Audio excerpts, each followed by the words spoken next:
ಒಂಟಿ ನಾನು ಮರಗಳೇ, ಒಂಟಿ ನಾನು ಎಲೆಗಳೇ,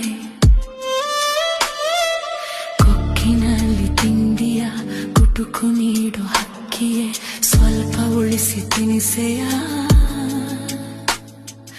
ನನಗೂ ಹಸಿವಿದೆ. ಕಾಣೆ ತಾಯಿ ಲಾಲಿಯ,